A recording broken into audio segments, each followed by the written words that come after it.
Hey everyone, this is Johnny. Say hi, Johnny. He's going to teach you about things you probably don't care about. Okay, let's get started.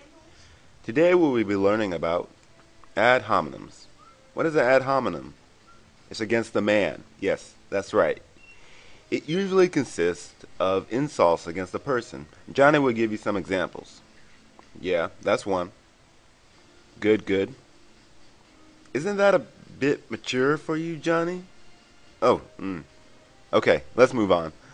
An ad hominem fallacy occurs when one makes an issue of the arguer himself rather than his argument.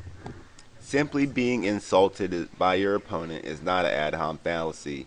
It's an insult. For example, if Johnny tells Todd 1 plus 1 equals 2 and then adds an insult afterwards, the insult doesn't make the argument fallacious. The fallacy occurs when the other person is attacked instead of the argument the person is putting forward. In a sense, the person is not meeting the challenge of the argument. Ad hom fallacies are usually done with the intent of undermining the credibility or competence of the arguer, so one simply ignores the argument altogether.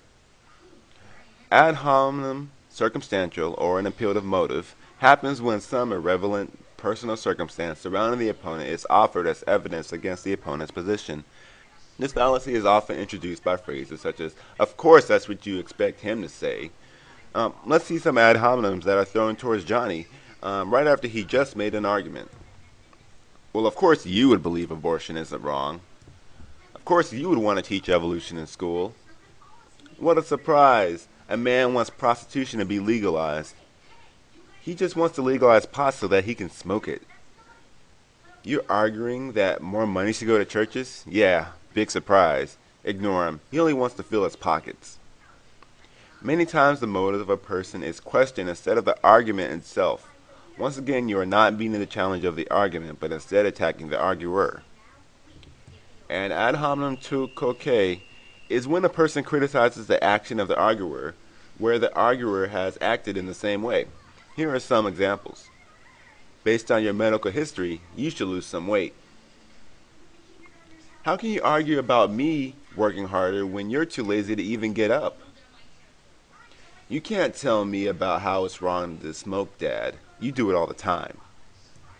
Regardless of whether the person in question is following their own advice, the premise of the argument still stands. The premises need to be addressed, not the arguer. An abusive ad hominem occurs when an attack on a character or other irrelevant personal qualities of the position, such as appearance, is offered as evidence against her position.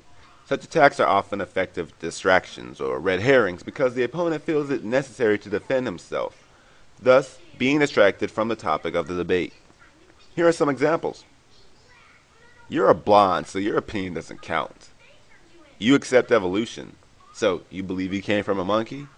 I'm not going to waste my time arguing with a monkey. Is this kid trying to debate me? Why don't you go home to your mama and let the grown men talk? Valid ad hominems. Well, there are some valid ad homs. And here is a quick example. Johnny has been proven a liar numerous times. Therefore, you should reject his testimony and acquit my client. Because it is not an attempt to get you to reject Johnny's argument, but instead reject his testimony, it is not an ad hom fallacy. A testimony is not an argument. It's a report of events. The fact that a person is a known liar has no bearing on whether or not they present a conclusion supported by premises, but it does affect how we evaluate their reporting of alleged facts. Okay, remember, it's easy to point out the fallacies in other people's arguments, but it's much harder to look at the fallacies we make ourselves. So if we want to become better critical thinkers, let's recognize when we make fallacies ourselves and try not to focus too much on the fallacies others make. Okay, well, until next time, keep living and keep learning. Oh, if you think there's an error in one of my examples or in my reasoning, please go ahead and comment below. Alright, thanks. Bye.